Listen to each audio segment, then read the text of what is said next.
Bonjour tout le monde. Aujourd'hui je vous refais une vidéo sur Carly, ça fait un moment que j'en ai plus fait.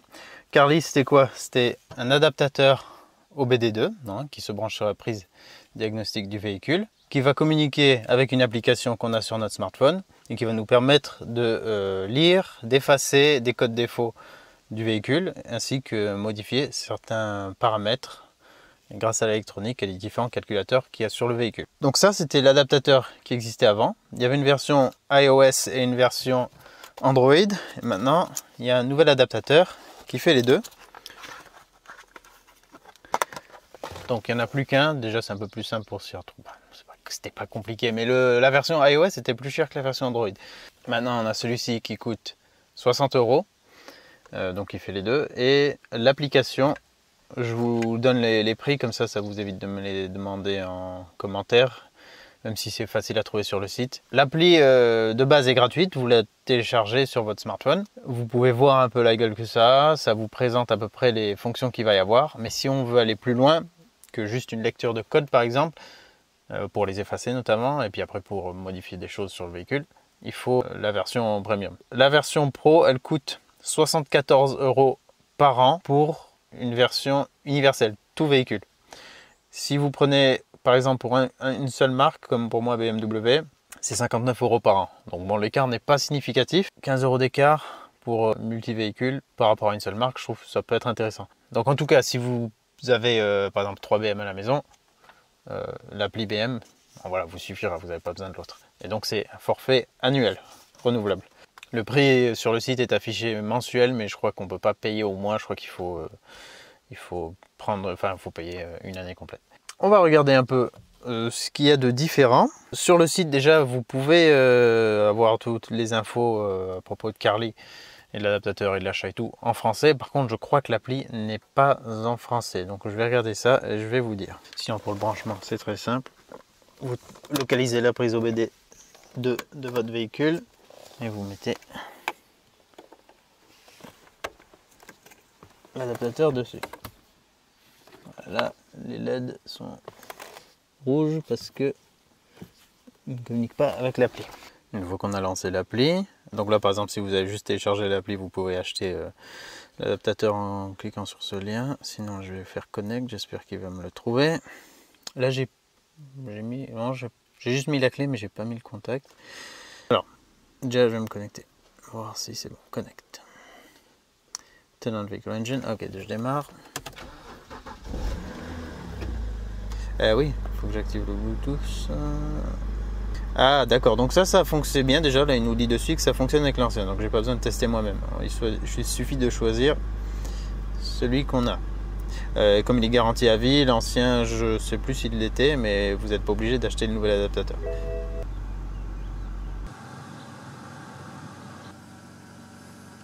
Faisons un petit tour déjà.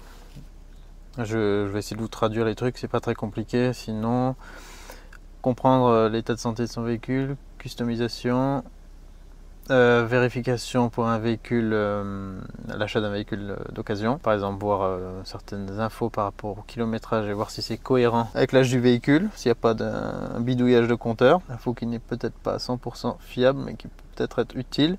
Des infos en direct, live data, c'est-à-dire température de différents fluides, volume d'air aspiré par le moteur en temps réel, vitesse, régime moteur, voilà, plein de trucs de genre en direct. Ça peut être intéressant pour contrôler une température, le fonctionnement d'une sonde lambda, sonde de température moteur, des choses comme ça. Après, information sur le kilométrage, des erreurs. Bon, ça c'est différents trucs, on verra. On verra. Déjà, on va faire la santé du moteur. Là il me dit qu'il a besoin de plus de place, d'un espace de stockage sur mon portable a priori pour enregistrer des choses. Je vais lui dire ok. Ouais, d'ailleurs il a bien détecté le modèle BMW série 3 de 2006. Pour ça il l'a trouvé tout seul, j'ai pas dû mettre quelque chose. Ça c'est tous les systèmes qu'il va vérifier. Transmission électronique des sièges, du toit, parc assist, multimédia, d'éclairage, tableau de bord, alarme et compagnie, moteur et transmission, cruise control, confort, électronique de châssis, batterie, ABS, voilà, plein de trucs. Allez, hop.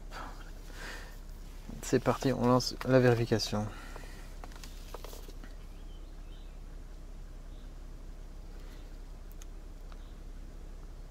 Ça a l'air relativement rapide. Pour info, j'ai comme comparaison donc l'ancienne version de Carly et aussi un Launch X431 Pro S Mini que j'ai déjà utilisé dans quelques vidéos, donc qui est un appareil diagnostic assez poussé, multimarque. Et donc je vais pouvoir comparer s'il a trouvé les mêmes infos. Je lui ai fait un petit scan il n'y a pas longtemps. Là, il nous conseille d'effacer les codes défauts après avoir lu le diagnostic. C'est toujours un bon truc à faire parce que souvent, il peut y avoir des codes qui sont apparus, qui sont restés en mémoire, mais qui ne sont plus d'actualité. Donc on efface un coup, on voit si le code revient, c'est que c'est un problème d'actualité. Qu'est-ce qu'il me dit? Central Info Display. Alors, on a un souci avec l'affichage. Je sais pas à quoi ça correspond. Toujours est-il que le code là, c'est là où je disais dans les messages que c'est pas spécialement intéressant, c'est pas indispensable de parler anglais. Ce qui nous intéresse, c'est le code, parce qu'avec le code, vous le tapez sur internet et vous trouvez à quoi il correspond. Là, ce problème, je sais pas ce que c'est, j'ai pas remarqué de problème particulier par rapport à ça. Footwell module. Alors ça, c'est un peu spécial pour comprendre ce truc. Je crois qu'en français, c'est module FRM. Donc là, il me dit qu'il y a cette erreur. Et moi, j'ai trouvé avec mon autre appareil diagnostic, en lançant des tests, que c'est le petit moteur qui active l'éclairage de virage. J'ai les feux directionnels, donc celui de droite ne tourne plus. Et c'est le petit moteur qui est censé gérer l'éclairage de virage qui ne fonctionne plus. Et c'est en rapport avec ça. Et là, deux autres erreurs. Passive Go System. Voilà, là par exemple, si on clique dessus, on peut après faire Search for More, c'est-à-dire chercher plus d'infos, et ça va vous emmener sur internet pour trouver des infos. Alors ça, pareil, je sais pas à quoi ça correspond, mais moi j'ai pas remarqué de problème par rapport à quelque chose à ce niveau. Et là, il me dit que j'ai des problèmes acceptables, donc ça va. Et après, le reste, ça c'est les choses qu'il a vérifiées, mais qui sont ok. Ça fait quoi si je vais dessus? Est-ce que je peux aller dessus? Non, il n'y a pas de raison. Ok, là je fais effacer les codes défauts. 100% complet. Je peux faire à nouveau vérifier. Il relance la phase et puis on va voir s'il retrouve les mêmes erreurs. Voilà, il a terminé. Ah, puis il m'en trouve plus qu'un ce coup-ci. Alors les trois autres, je sais pas ce que c'était. Ah, peut-être, il y a peut-être un des trucs. Il n'y a pas longtemps, vu que j'avais mon faisceau de câble dans le haillon de coffre qui était sectionné, que j'avais réparé, qui a certaines soudures que j'avais pas très bien faites, selon l'ouverture ou pas du haillon de coffre, hein, là-bas derrière. Il y a certaines fois où ça ne fonctionnait plus et je pense que du coup ça a dû décaler ma soudure et ça ne marchait plus. Et là maintenant ça remarche, donc les fils doivent refaire contact et ça refonctionne. Peut-être qu'entre temps ça m'a déclenché un code erreur que j'ai effacé et que maintenant comme je peux de nouveau ouvrir la voiture avec la clé, c'est plus le problème. Voilà. Donc j'ai toujours ce problème. Oui, celui-ci effectivement, je sais qu'il existe. Je peux pas aller plus loin parce que j'ai pas de réseau ici. Je suis en mode avion, mais parce que j'ai pas de réseau tout court. Voilà. Donc là, c'est pour le scan des défauts. Je trouve qu'elle est acceptable. Customisation. Ah tiens, use car check. On va regarder ça vite fait. Donc le but c'est quand même de détecter un kilométrage qui aurait été trafiqué, vérifier l'attitude de conduite des précédents, le type de conduite des précédents propriétaires, et éviter d'acheter un véhicule en mauvaise condition. Bon, déjà, il faut que le gars que vous avez testé la voiture accepte que vous fassiez ça. Donc, on va voir un peu ce qu'il raconte. Ok, le contrôle est terminé. 1, 2, 3. Alors là, ça permet de vérifier les codes de moteur, châssis, donc on peut voir si ça correspond. Si vous avez des numéros qui ne correspondent pas avec le véhicule, vous pouvez dire qu'il y a peut-être eu un remplacement de moteur ou de caisse. Voilà. Ça c'est le truc pour le kilométrage. Il me dit qu'elle a 156 276, ce qui est exact. C'est un peu moins de lumière, le soleil. Voilà. Il me dit que je fais en moyenne 13 023 km par an, ce qui correspond. Il a enregistré auparavant, il a remarqué dans l'électronique qu'il y avait 3 kilométrages qui ont été enregistrés. Et donc il se base aussi là-dessus pour voir s'il n'y a pas un truc chelou dans le temps, quoi. Voilà, et là il dit qu'il n'y a aucune indication de kilométrage supérieur à ce qui est annoncé au tableau de bord. suis dans la moyenne. Donc ça peut être intéressant, mais c'est pas non plus une valeur absolue. Vitesse moyenne, ça normalement... Wow, 31,16 km/h. On croit qu'on roule vite, mais à chaque fois qu'on est au feu rouge, il prend en compte hein, quand on est dans les bouchons. Alors en ce moment, moteur tourne, mais je suis à l'arrêt, donc j'imagine que peut-être ça joue. Voilà, donc ça c'est intéressant aussi. Ça vous permet peut-être de voir sur une voiture, par exemple, si elle vous affiche 400 000 bornes, vous dites mais quel type de trajet ça a fait, ça m'inquiète. Et si vous voyez une vitesse moyenne élevée, eh ben, vous pouvez vous dire qu'elle a fait principalement de l'autoroute et que donc elle sera peut-être moins malmenée qu'une citadine qui a fait un kilométrage équivalent.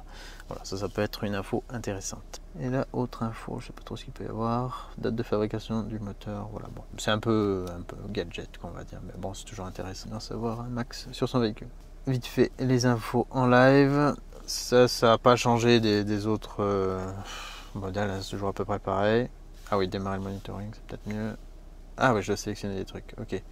Je sélectionne potentiomètre, voilà, de pédale d'accélérateur, position de la vanne d'ISA. Ça dépendra bien sûr de la marque et du modèle de votre voiture. Hein. Il y a plein de choses que je connais pas, hein, donc ça aussi, attendez-vous si vous n'êtes pas calé à ne pas comprendre plein de trucs, parce qu'il y a des termes vraiment techniques. Et puis après, par contre, ça peut être intéressant de demander à quelqu'un qui s'y connaît, tiens, moi j'ai telle valeur à cet endroit, est-ce que ça te paraît logique? Il y a vraiment un paquet d'infos, quoi, un truc de fou, les infos. J'avance un peu doucement, comme ça vous pouvez lire un petit peu. Ah, on peut activer, désactiver, on peut voir le relais de compresseur de clim, température ambiante, pression ambiante, voltage de la batterie, un paquet de choses. Oh là là.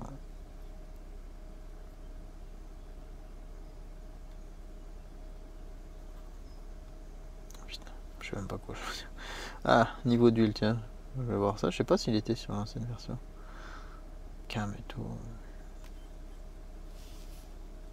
Oh là là, bah attendez, je défile un peu à fond la caisse pour voir tout ce qu'il y a. Il y a un paquet de trucs. Changement de couple, variation de couple. Allez, hop, je démarre le monitoring. On va voir ce qu'il dit avec ça. Position 10 à 100% ouvert, c'est ça?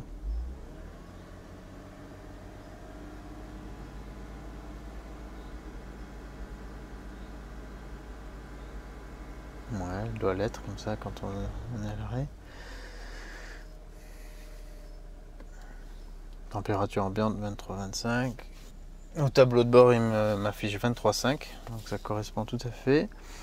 Voltage de la batterie 14-12, c'est bon, l'alternateur fait le boulot. Le régulateur n'a pas de souci. Niveau d'huile 53. Alors 53, je pense c'est 53%. Si vous voulez, à la jauge d'huile, il vous donne un max et un mini. Là, on n'a pas de jauge sur cette voiture, par exemple, c'est juste électronique. Il vous dit, avec plusieurs crans, où ça en est. Et quand on arrive au dernier cran, il faut rajouter 1 litre d'huile. Donc là, ça veut dire que j'ai 530 ml d'huile. Je pense que c'est ça, hein, parce que là, en plus, si je fais la vérification du niveau d'huile, c'est ça qui m'affiche normalement. Hop, voilà, niveau d'huile moteur.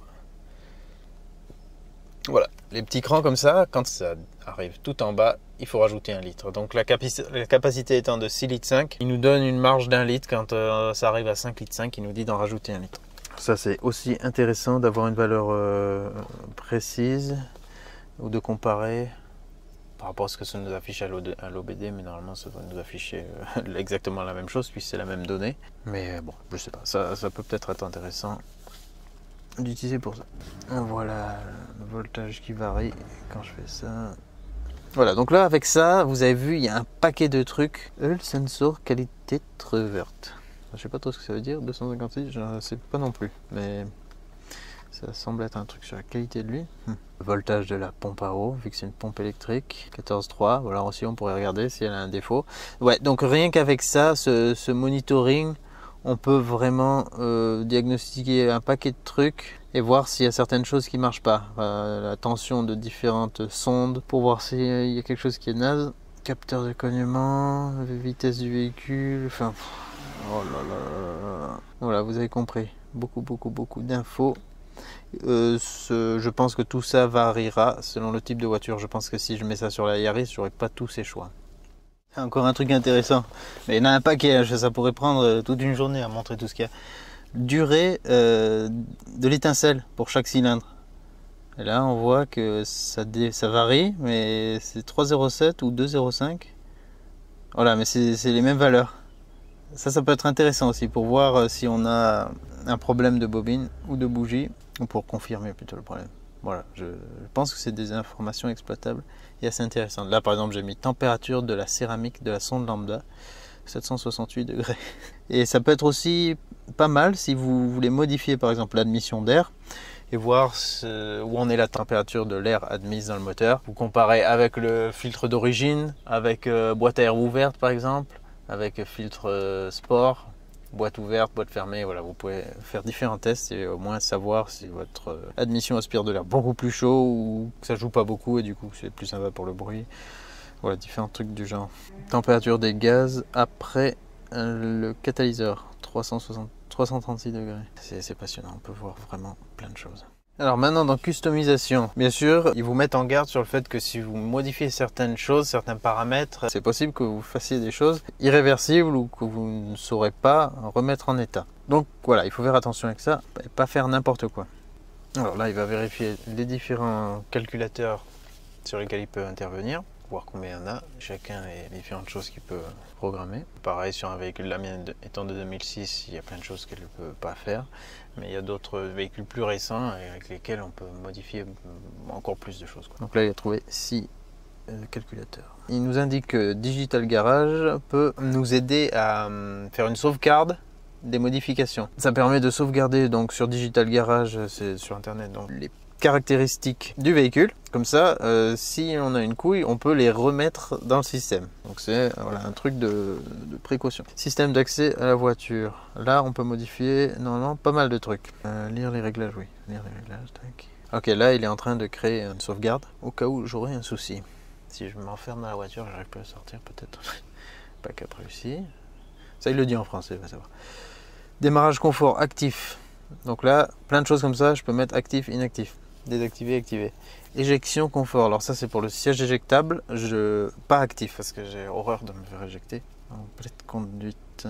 Éjection confort, je ne sais pas ce que c'est d'ailleurs. Ouverture confort avec la télécommande. Ça c'est... Ah mais là c'est en français d'ailleurs, je suis même en train de capter. Donc il y a certaines choses qui sont en français. Bizarre. On peut aussi filtrer les programmations. Ah voilà, pour une fonction particulière. Ouais, donc là, il y a... Ouh là là. Ah oui, d'accord, je comprends pourquoi on peut filtrer des trucs tout cons. Déverrouiller la fenêtre arrière avec l'interrupteur footwell clé 3. Clé 2, clé 1. Ah oui, c'est si on a différentes clés. Certaines clés peuvent activer des trucs et d'autres non. Déverrouiller les fenêtres arrière. Alarme panique avec la télécommande, inactif. Mais on peut avoir ça. C'est quoi ça?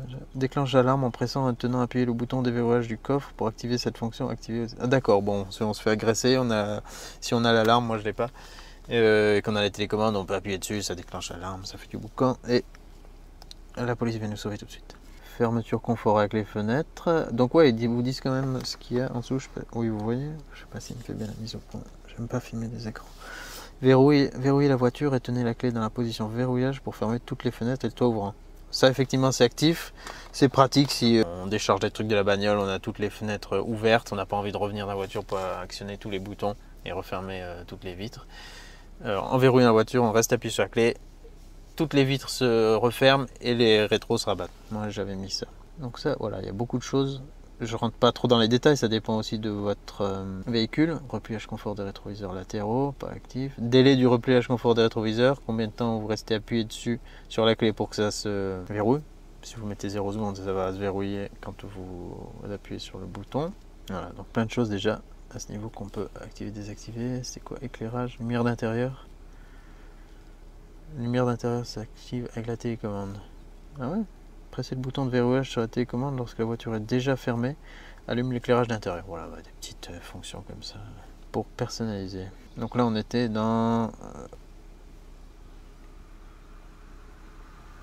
Ah, vous avez vu là, il a dit charger un backup. Un backup, c'est éventuellement si j'avais fait des trucs qui me convenaient pas, que j'ai vérifié, je me dis non ça va pas, merde comment j'enlève. Bon allez, on peut faire le backup comme ça et puis on remet ce qu'il y avait initialement. Voilà, pareil pour le coffre, si on veut activer ou pas le bouton qu'il y a sur la télécommande, différents trucs du genre. Aussi Alors ça je l'ai, mais j'ai un souci avec la poignée. Normalement quand je touche la poignée, la voiture est censée se déverrouiller ou se verrouiller sans que je sorte la clé. Là il est actif mais ça fonctionne pas parce qu'il y a un petit truc cassé dans la poignée. Mais ça on pourrait le désactiver par exemple. Durée de verrouillage automatique du véhicule, 2 minutes. Si je viens pas fermer, si je ferme pas la bagnole avec la clé et que je me barre, au bout de 2 minutes, elle va se fermer. Bien sûr s'il ne détecte pas la clé dans la voiture ou juste à côté. Verrouiller le véhicule à X km/h. Là, quand il vous dit clé 1, clé 2, clé 3, c'est si vous avez plusieurs clés du véhicule, vous pouvez choisir de l'activer pour toutes les clés ou seulement pour la vôtre ou par exemple pour celle de votre compagne ou compagnon. Chacun ait ses préférences. Ouais, c'est un peu en mode je prends la bagnole, ça va s'adapter à mes réglages. Ça, c'est pas mal. Lorsque vous aurez sélectionné des choses, il faudra appuyer en bas sur programmer le véhicule. Sinon ça va pas se faire. Une fois que vous faites programmer le véhicule, il enregistre ces trucs et puis tout ça se met en place comme vous le souhaitez. Et sinon vous pouvez aussi réinitialiser la sélection. Alors là, chauffage, start and stop moteur, qu'est-ce qu'on a là-dedans? Montrer le symbole de la soufflerie, qu'est-ce que je m'en tape, c'est quoi ça? Voilà, encore plein de trucs de réglage. Niveau de la soufflerie en mode automatique. Actif, pas actif. Le niveau de la soufflerie montré. Ouais, voilà, vraiment des trucs assez poussés. Moi, j'avoue que je suis pas trop poussé, réglage, technologie et tout. Donc, bon, je fais peut-être pas trop gaffe à toutes les choses qu'on pourrait faire sur le tableau de bord. Alors là, c'était pas mal. J'avais activé déjà certaines choses, genre indicateur de vitesse digital. Il n'y était pas quand j'avais la voiture, avant que j'ai Carly, l'ancienne version. L'appli était un peu différente aussi, mais je pouvais déjà faire ça. Il n'y avait pas ça. C'était pas actif. Moi, je l'ai activé, donc c'est-à-dire que si je le veux maintenant... Bon, là, faites pas gaffe à ce symbole, c'est parce que l'éclairage de virage est en panne. Voilà, là, si je navigue dans les trucs... Voilà, j'avais V... Merde, je l'ai dépassé. On peut avoir la conso instantanée. Ça, je l'avais pas avant aussi. Je l'ai programmé avec Carly. Donc ça, on peut le mettre, l'enlever. La vitesse en temps réel et différentes infos comme ça. Alarme de température qu'on peut mettre ou enlever. Ça, c'est pour quand il fait froid, pas température moteur. Hein. Par exemple, là, elle sonne à 3 degrés. On peut la mettre ou l'enlever. Alarme clé de contact, ça c'est plus à l'américaine quand on veut que ça sonne toutes les 10 secondes pour tout et n'importe quoi. Genre vous avez la clé dans la bagnole, oui je sais, c'est moi qui l'ai mise, bon, ce genre de truc. Alarme de départ, ah t'as ouais ça. Ah ça c'est pas mal ça. Ça c'est pas mal, alors on n'a pas tous les réglages, mais c'est vrai que des fois quand je roule à 2,40 et que j'ai pas envie de rouler à 2,50, j'aimerais bien qu'ils me le disent quand je roule à 2,40. Ouais ça c'est pas mal, je vais peut-être le mettre. Oui donc là par exemple 125, et il se dit au moins vous regardez jamais le compteur, et puis si vous dépassez 125, claquez, il sonne. On peut faire ce genre de truc. Éclairage de jour dans l'OBC actif, pas actif. Intensité lumineuse. Consommation instantanée. Ah oui, voilà, ça aussi, je l'avais mis, c'est ce que je vous disais. Oh là, il y a un paquet de trucs aussi. Indicateur de changement de vitesse. J'ai ça. Indicateur de changement de vitesse sur le calculateur de bord. Pour activer cette fonction, aussi activer les autres réglages de l'indicateur de changement de vitesse. Bon, ouais. Bon, ça, faut voir en roulant, mais ouais, il vous dit quand c'est qu'il faudrait changer la vitesse. Bon. J'avoue que j'ai pas trop besoin de ça. Seuil seuil pour l'alarme de réserve de carburant. Ça, c'est intéressant. Donc, moi, quand il me dit j'ai 8 litres, bah tiens, je vais le mettre à 10 litres. Et des fois que je suis en mode conso, que je tape un peu dedans, au moins avec 10 litres, je sais qu'il me reste voilà, un peu plus qu'avec 8 litres. Programmer le véhicule. Alors là, attention, il dit si vous êtes trompé, le monde va exploser. Mais vous avez le backup. Bah, tout ça, tout est en français, donc ça c'est bien, on peut voir. Ok, oui, j'accepte. C'est parti. Programme-moi ça. Voilà, donc là, ma réserve va passer de 8 litres à 10 litres. Ah, tiens, il fait tout un reset. Ah, mais il remet tout à zéro. Programmation réussie. Coupez le contact et remettez-le pour appliquer les nouveaux réglages. Ok.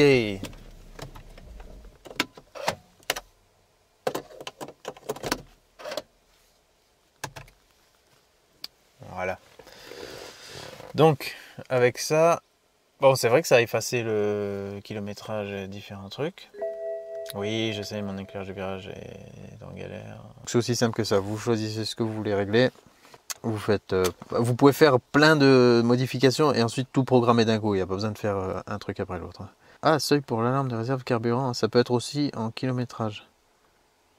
Comme ça, il s'adapte selon votre conduite aussi, puisque ça évolue. Si vous tapez plus dedans ou si vous êtes en mode oh putain, j'ai plus d'essence, faut que je fasse ça. Feu et miroir. Alors là, c'est aussi intéressant. Je pense pas qu'il y ait grand chose qui ait changé depuis l'autre version.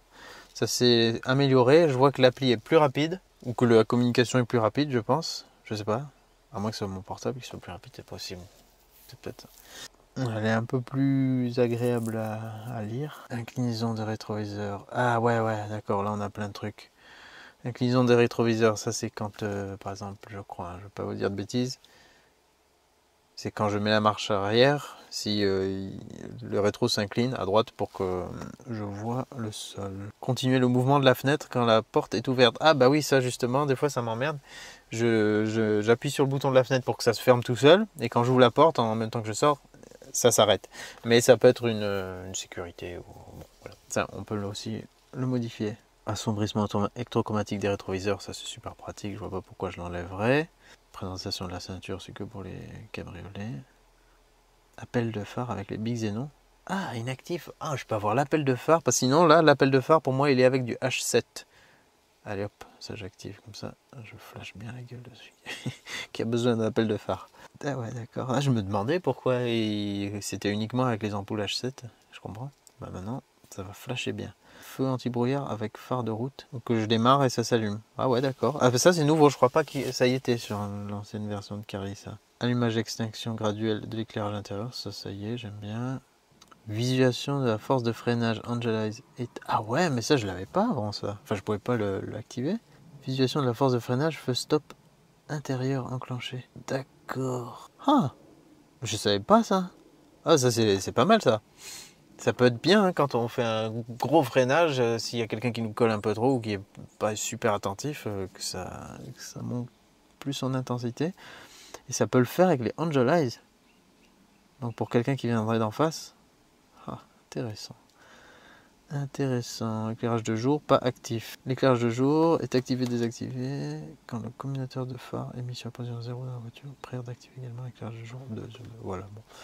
Plein de choses qu'on peut faire. Il y avait aussi les phares US qu'on pouvait faire. Ça, je l'avais montré sur l'autre. Ça sert à rien, mais on peut allumer les clignotants en permanence comme des veilleuses en fait. Donc c'est tout le temps orange.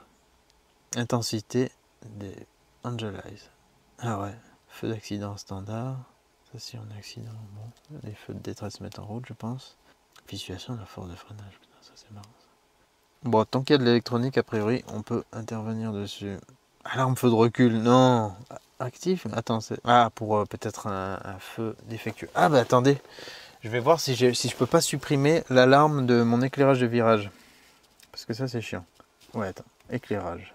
Alarme. On va voir l'alarme. Feu allumé. Angelaise. Clignotant. Non. Éclairage pas d'immatriculation. Oh merde, dommage. Ouais, donc ça c'est l'alarme pour les ampoules qui déconneraient. Alarme des feux stop intérieurs. Mais c'est quoi les feux stop intérieurs?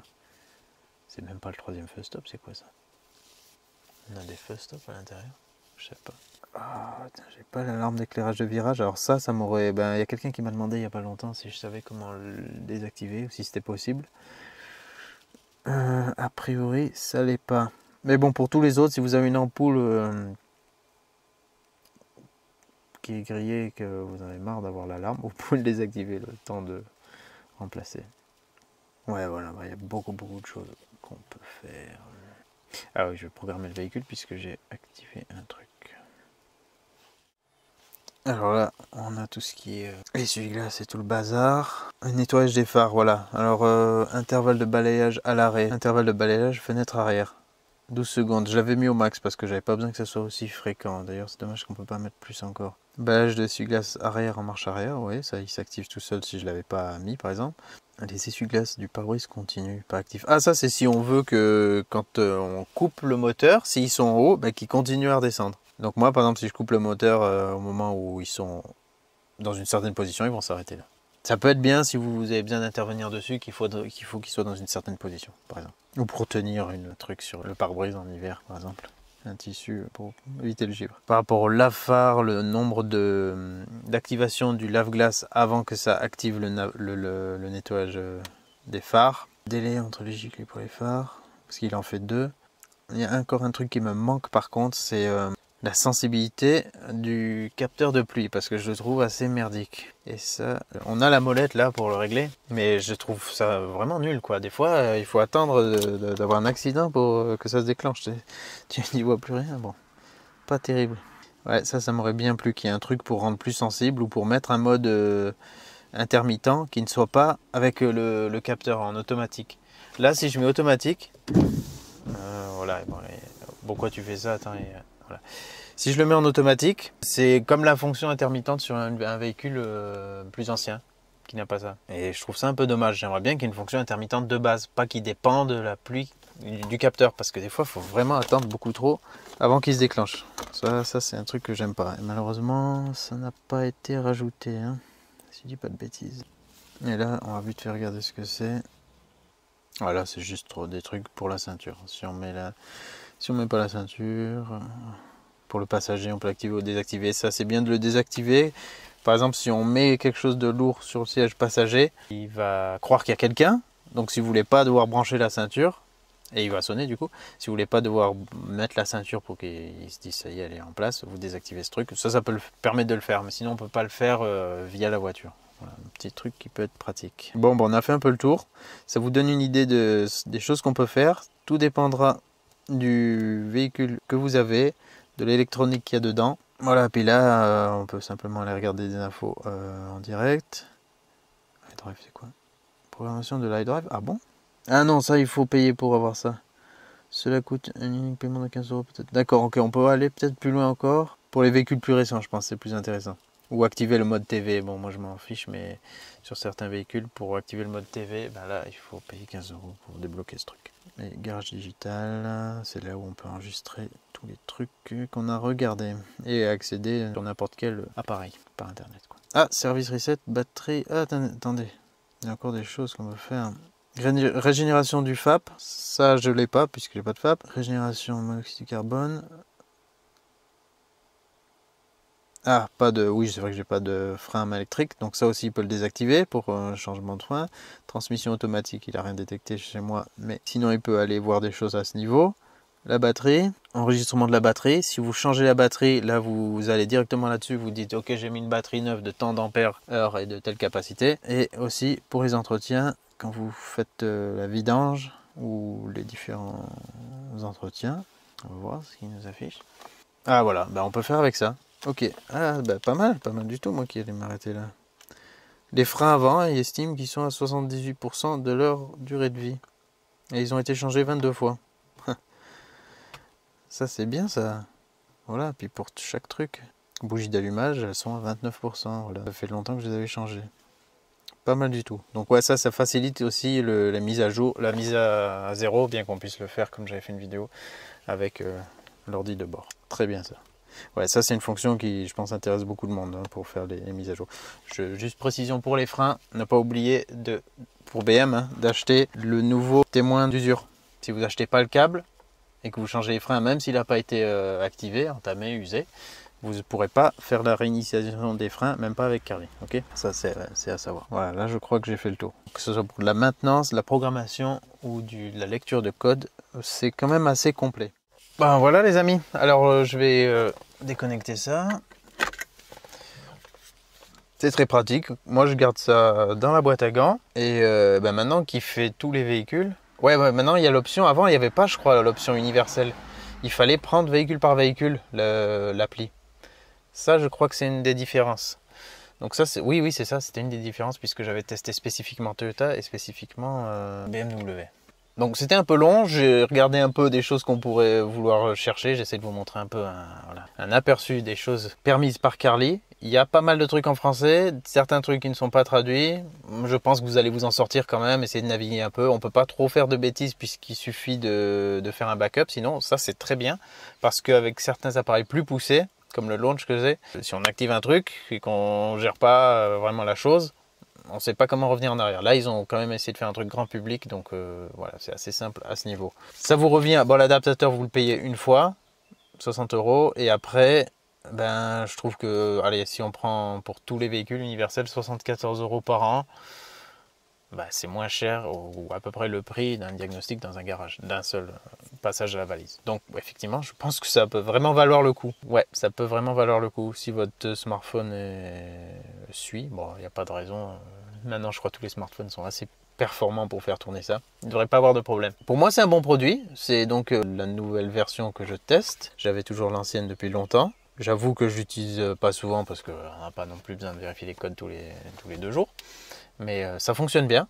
J'ai pas eu de problème avec. C'est facile à se connecter. Alors que j'ai déjà galéré avec des adaptateurs universels qui avaient un peu plus de mal à être captés par le téléphone, où il fallait redémarrer, relancer l'appli et ainsi de suite. Là, c'est assez plug and play. Donc moi, je suis assez satisfait. Prenez quand même l'appli démo, regardez si ça vous paraît intéressant, et ensuite, si vous dites ok, là ça va m'être utile, j'ai vraiment des codes à chercher ou un truc à programmer, allez-y. Après, ne me demandez pas si vous pouvez programmer tel ou tel truc sur votre véhicule, parce que n'ayant pas testé ça sur beaucoup de véhicules et ne connaissant pas toutes les capacités de l'appli, parce qu'en fait, ça va, vu qu'il va dans les calculateurs, ça va dépendre des véhicules. Donc, si vous avez une Mercedes dernier cri avec 50 000 calculateurs, vous allez pouvoir programmer un milliard de choses, peut-être la couleur de l'éclairage intérieur, l'intensité, la luminosité, plein de trucs comme ça. Je pense qu'on peut aller très très très loin là-dedans sur des véhicules très poussés. Sur les véhicules hybrides aussi, on doit avoir tout un affichage au niveau de la gestion hybride. Voilà, je ne sais même pas qu'est-ce qu'il peut y avoir, mais peut-être des choses à ce niveau. Genre combien de temps on peut rester en mode électrique ou pas, je sais pas. Bon, ça peut-être c'est des choses qui se programment directement dans la voiture. Mais bon, vous pouvez bien sûr poser vos questions dans les commentaires, mais n'étant pas un professionnel de Carly, je travaille pas pour eux non plus, j'ai testé ça parce que ça m'intéressait de voir si la nouvelle version était vraiment différente. Donc elle n'est pas vraiment différente, elle est améliorée, mais on perd pas ses repères. Non, franchement c'est un bon produit, c'est un bon produit. Voilà. Après, si vous avez juste un pauvre truc à modifier, ou si vous voulez juste remettre à zéro après la vidange, ouais, vous allez peut-être pas payer l'adaptateur et l'appli pour un an, ça va vous faire 120 €. Bon, c'est peut-être un peu dommage pour une bricole. Mais si vous avez vraiment des choses à vérifier, là, ça va être vite rentable. Voilà, en tout cas, c'est en faisant qu'on fait. Avec ce genre de petits appareils, ben, ça nous permet de faire encore plus de trucs nous-mêmes. C'est vraiment pratique. Et puis, ça nous donne un peu plus d'autonomie. Et c'est aussi très intéressant d'aller fouiller dans les différents paramètres pour, juste par curiosité, voir un peu des choses comme ça.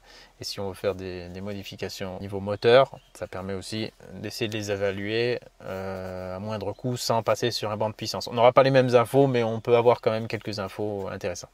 Voilà, allez, je vous dis à bientôt dans une autre vidéo. Et puis, je vous mets le lien vers Carly dans la description. Pas compliqué à trouver dans tous les cas sinon. Allez, au revoir, à bientôt.